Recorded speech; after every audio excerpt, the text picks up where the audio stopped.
दोस्तों, future classes YouTube channel पर आप सभी का स्वागत है।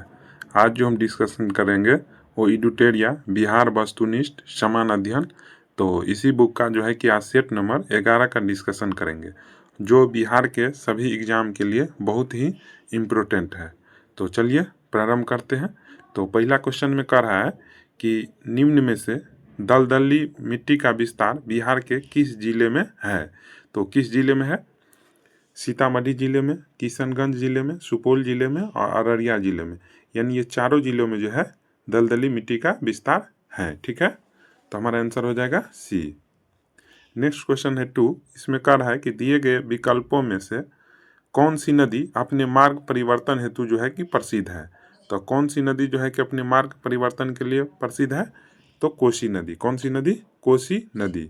और कोसी नदी को जो है बिहार का शोक के नाम से जानते हैं। और कोसी नदी जो है कटिहार में कुर्सिला के पास जो है कि गंगा से आकर के मिल जाती है। ठीक है। और बागमती नदी जो है कि बिहार में सीतामढ़ी जिला से प्रवेश करती है। किस जिला से? सीतामढ़ी जिला से। और कमला नदी जो है मधुबनी में जयनगर से जो है कि बिहार में प्रवेश करती है। और ये तीनों नदी जो है नेपाल से निकलती है। ठीक है।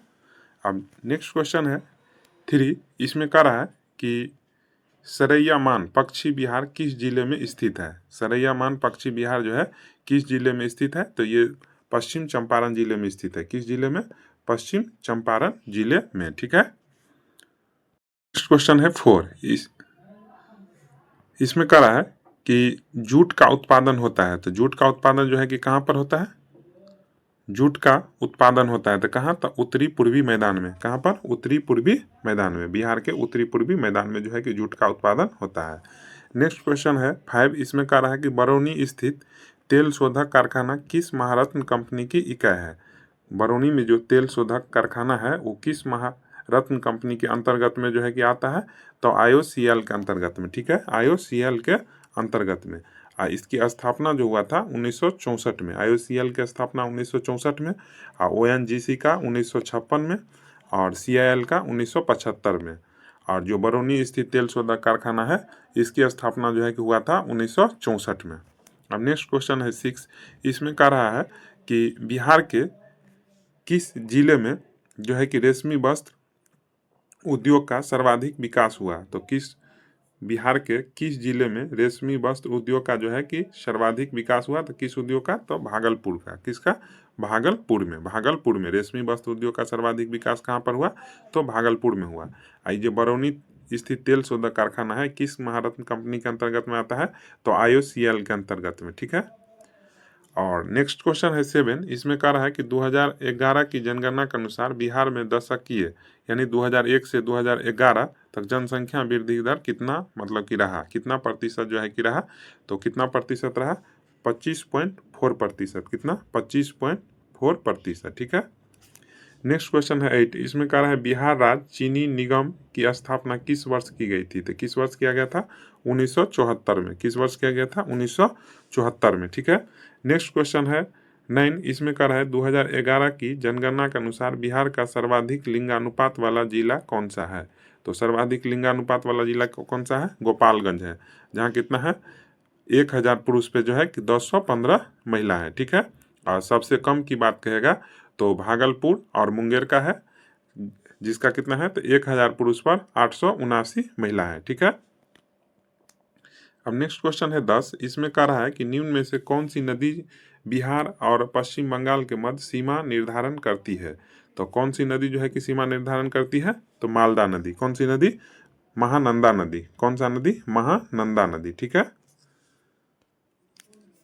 और ये महानंदा नदी जो है पश्चिम बंगाल के मालदा जिले में जो है कि गंगा नदी से मिल जाती है। ठीक है। ये बिहार में जो है कि कहाँ से गुजरती है? तो किशनगंज जिला से जो है कि गुजरती है महानंदा नदी। ठीक है। महानदी नदी जो है, नदी के बारे में, ये छत्तीसगढ़ के सिहावा पहाड़ से जो है कि निकलती है, और महानदी पर ही हीराकुंड बांध भी है। कमला नदी के बारे में बताएं कि कमला नदी जो है मधुबनी में जयनगर से जो है कि बिहार में प्रवेश करती है। अब नेक्स्ट क्वेश्चन है 11। इसमें कह रहा है सिंगार ऋषि कुंड स्थित है। तो सिंगार ऋषि कुंड कहाँ स्थित है? तो मुंगेर में स्थित है। कहाँ? मुंगेर में। नेक्स्ट क्वेश्चन है 12, इसमें कह रहा है कि निम्न में से कौन सी परियोजना जो है कि बिहार की सबसे प्राचीन नहर परियोजना है। तो कौन सी परियोजना है, तो सोन परियोजना है। कौन सी परियोजना, सोन परियोजना, जो कब बना था, ये परियोजना जो है कि 1874 में जो है कि तैयार होना चालू हो गया था, और गंडक परियोजना 1961 में, और कोसी परियोजना 1954 में। अब नेक्स्ट क्वेश्चन है 13, इसमें कह रहा है निम्नलिखित नदियों एवं उसके गंगा के साथ संगम स्थल का चयन कीजिए। यानी ये नदी है, और ये नदी जो है कि कहाँ पे जो है कि गंगा से आकर के मिलती है, तो इसी के बारे में कह रहा है। तो इसमें मिलान करना है, तो पुनपुन नदी, ये पुनपुन नदी जो है ना, फतुआ में गंगा से आकर के मिलती है। पुनपुन नदी कहाँ, फतुआ में। और कोसी नदी जो है कि कुर्सेला के पास। और गंडक नदी जो है कि पहलेजा घाट के पास मिलती है, ठीक है। और कर्मनाशा नदी ये चौसा के निकट जो है कि मिलती है, तो हमारा आंसर क्या हो जाएगा, सी, ठीक है। अब नेक्स्ट क्वेश्चन है 14, इसमें कह रहा है कि जौ के उत्पादन में अग्रणी जिला कौन सा है। यानी जौ का उत्पादन जो है कि सबसे ज़्यादा बिहार के किस जिले में होता है, तो बिहार के किस जिले में होता है, पश्चिम चंपारण में। नेक्स्ट है कि बिहार कृषि प्रबंधन एवं प्रसार प्रशिक्षण संस्थान कहाँ स्थित है, तो ये कहाँ पर स्थित है, पटना में। 2011 की जनगणना के अनुसार बिहार का लिंगानुपात है कितना है, तो 918। बिहार के अधिकांश क्षेत्रों में कौन सी मिट्टी पाई जाती है, तो कौन सी मिट्टी पाई जाती है, जलोढ़ मिट्टी।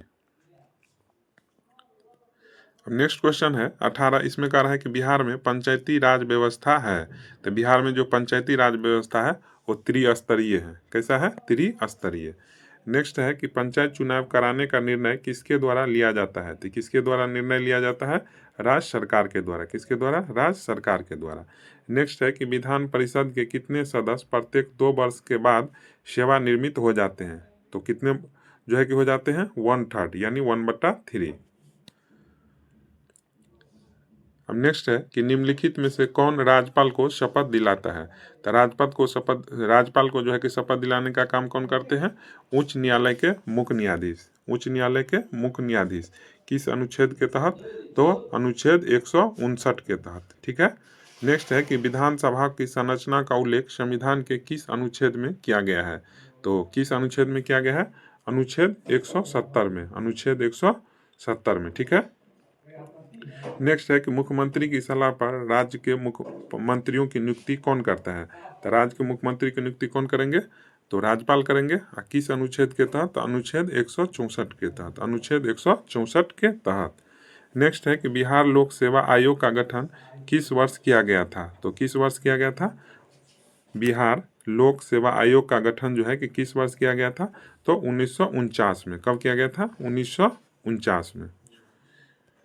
अब नेक्स्ट है कि बिहार के पहले दलित मुख्यमंत्री कौन थे, तो बिहार के पहले दलित मुख्यमंत्री जो है कि भोला पासवान शास्त्री जी थे 1968 में। भोला पासवान शास्त्री 1968 में। पटना में नमक कानून किस स्थान पर जो है कि भंग किया गया था, तो किस स्थान पर भंग किया गया था, तो नखास पिंड में। कहाँ पर, नखास पिंड में। नेक्स्ट है कि भागलपुर में 1866 में ब्रह्मा समाज की स्थापना को किसने स्थापित किया था, तो कौन किया था, तो डॉक्टर कृष्ण नंदन घोष ने। कौन किया था, डॉक्टर कृष्ण नंदन घोष ने। बिहार में महत्वपूर्ण संत मखदूम सफुद्दीन या याहिया मनेरी किस सिलसिले से संबंधित थे, तो किस सिलसिले से, फिरदौसी सिलसिले से। अब नेक्स्ट क्वेश्चन है 29, इसमें कह रहा है किस मुगल शासक ने राजकुमार अजीम को बिहार का सूबेदार बनाया, तो कौन सा मुगल शासक बनाया था, तो औरंगजेब बनाया था। कौन बनाया था, औरंगजेब। अब नेक्स्ट क्वेश्चन है 30, इसमें कह रहा है कि गया में आयोजित द्वितीय बिहार प्रांतीय किसान सम्मेलन की अध्यक्षता की थी, तो ये कौन किया था, तो ये किया था पुरुषोत्तम दास टंडन। और गया में जो आयोजित द्वितीय बिहार प्रांतीय किसान सम्मेलन जो हुआ था वो कब हुआ था, तो 1933 से 1934 तक हुआ था। तो 1933 भी ऑप्शन में रह सकता है, 1934 भी रह सकता है, ठीक है। नेक्स्ट है कि बिहार में सदाकत आश्रम की स्थापना किसने किया था, तो सदाकत आश्रम की स्थापना जो है कि मजरूल हक ने किया था। ये कब किए थे, तो 1921 में, 1921 में। नेक्स्ट है कि बख्तियार खिलजी के आक्रमण के समय सेन वंशीय शासक था, तो कौन शासक, तो लक्ष्मण सेन। नेक्स्ट है कि किस काल में बिहार पर दिल्ली सल्तनत के सुल्तानों का निर्णायक वर्चस्व स्थापित हुआ। तो ये किस काल में मतलब कि हुआ था, तो तुगलक काल में हुआ था। किस काल में, तुगलक काल में। अब नेक्स्ट है कि 34 नंबर, इसमें कह रहा है कि किस सुल्तान ने राजगीर स्थित जैन मंदिरों को अनुदान दिए थे। तो जैन मंदिर को अनुदान जो है कि कौन से शासक दिए थे, तो फिरोज शाह तुगलक दिए थे, फिरोज शाह तुगलक। नेक्स्ट है कि 1857 के आंदोलन के दौरान किस व्यक्तियों ने अंग्रेजों के विरुद्ध छापामार युद्ध किया था। तो छापामार युद्ध कौन किया था, तो अमर सिंह, अमर सिंह, अमर सिंह। सेन वंश के किस शासक ने कर्नाट वंश के शासक नानदेव को पराजित किया था। तो ये कौन पराजित किया था, तो विजय सेन। नेक्स्ट है कि दिल्ली के किस सुल्तान ने बिहार में सैनिक अभियान कर मुंगेर तक अपना राज विस्तृत किया था। तो ये कौन किया था, तो सिकंदर लोदी ने। नेक्स्ट क्वेश्चन है कि निम्नलिखित में कौन सा कार्य शेरशाह द्वारा जो है कि नहीं किया गया। कौन सा कार्य जो है कि शेरशाह के द्वारा जो है कि नहीं किया गया। तो किला एक कोना का निर्माण तो किया गया, सिकंदरी गज एवं सन की डंडी का भी प्रयोग किया गया, ग्रैंड ट्रक रोड का भी निर्माण किया गया, लेकिन इबादत खाना का जो है कि निर्माण नहीं किया गया। तो हमारा आंसर हो जाएगा केवल 3, यानी आंसर हो जाएगा सी, केवल 3। बिहार के किस मुगल शासक का राजाभिषेक अंग्रेजों के संरक्षण में हुआ था। तो किसका हुआ था, शाह आलम द्वितीय का। किसका, शाह आलम द्वितीय का। बक्सर का युद्ध जो है कि कब हुआ था। तो बक्सर का युद्ध जो है कि 22 अक्टूबर 1764, या 22 अक्टूबर कभी कभी नहीं देगा, तो 23 अक्टूबर 1764 को हुआ था। अब नेक्स्ट क्वेश्चन है 41, इसमें कह रहा है कि बिहार के भयावी नेताओं में मृत्युदंड की सजा निम्नलिखित में से किसे मिला था। तो किसको मिला था, याहिया अली को भी मिला था, मोहम्मद जफर को भी मिला था, और मोहम्मद रफी को भी मिला था। तो हमारा आंसर क्या हो जाएगा, उपर्युक्त में से एक से अधिक, उपर्युक्त में से एक से अधिक। संथाल विद्रोह का क्षेत्र था, संथाल विद्रोह का क्षेत्र कहाँ था, तो भागलपुर और राजमहल, भागलपुर राजमहल, ठीक है। और संथाल विद्रोह कब हुआ था, तो 1855 से 56 में हुआ था, और इसका नेतृत्व जो है कि सिंधु एवं कानू ने किया था। नेक्स्ट है कि बिहार के पटना में जुलाई 1857 का जन विद्रोह किसके नेतृत्व में हुआ था। तो पटना में जो 1857 ईस्वी का क्रांति जुलाई में हुआ था, इसका नेतृत्व जो है कि पीर अली किए थे। पीर अली जो है पुस्तक विक्रेता थे, ठीक है। बाल मुकुंद वाजपेयी ने किस पत्रिका का संपादन किया था। तो किस पत्रिका का जो है कि संपादन किए थे, तो स्वराज कथा, स्वराज कथा। नेक्स्ट है कि बिहार में ताम्र प्रस्तर युग के परवर्ती चरण के अवशेष कहाँ से प्राप्त हुए। तो ये कहाँ से प्राप्त हुआ था, सारण से प्राप्त हुआ था, वैशाली से प्राप्त हुआ था, और सोनपुर से प्राप्त हुआ था। तो इसीलिए हमारा आंसर हो जाएगा उपर्युक्त में से एक से अधिक। ऋग्वेद में बिहार क्षेत्र के लिए किस शब्द का जो है कि प्रयोग हुआ। तो किस शब्द का प्रयोग हुआ, तो कीकट शब्द। कौन सा शब्द, कीकट शब्द बिहार क्षेत्र के लिए ऋग्वेद में प्रयोग किया गया है। नेक्स्ट है कि निम्न में से कौन सा महाजनपद बिहार के क्षेत्र में स्थित नहीं था। तो बिहार के क्षेत्र में कौन सा महाजनपद जो है कि स्थित नहीं था, तो वत्स नहीं था और चेदी नहीं था। वत्स की राजधानी कहाँ है, तो विराटनगर, और चेदी का कहाँ है, तो शक्तिमती, ठीक है। अब नेक्स्ट क्वेश्चन है 48, इसमें कह रहा है कि निम्न में से किसे हर्यक वंश के वास्तविक संस्थापक के रूप में जाना जाता है। तो हर्यक वंश का जो है कि वास्तविक संस्थापक बिंबिसार को जाना जाता है। किसको, बिंबिसार को। नेक्स्ट है कि महात्मा बुद्ध की मृत्यु के पश्चात प्रथम बौद्ध संगीतिक आयोजन किस शासक के समय में हुआ था। तो किस शासक के समय में हुआ था, अजात शत्रु के समय में हुआ था। किसके समय में, अजात शत्रु के समय में। और नेक्स्ट है कि चंद्रगुप्त मौर्य के दरबार में मेगास्थनीज को भेजने वाला शासक था। तो कौन शासक जो है कि चंद्रगुप्त मौर्य के दरबार में मेगास्थनीज को भेजा था, तो सेल्यूकस निकेटर भेजा था। कौन भेजा था, सेल्यूकस निकेटर। तो इस प्रकार बिहार जी के स्पेशल सेट नंबर 11 का डिस्कशन हो गया। आशा करते हैं आप सभी साथियों को अच्छा लगा होगा। अच्छा लगा हो तो चैनल को सब्सक्राइब कीजिए, लाइक कीजिए, अपने दोस्तों के पास शेयर कीजिए। धन्यवाद।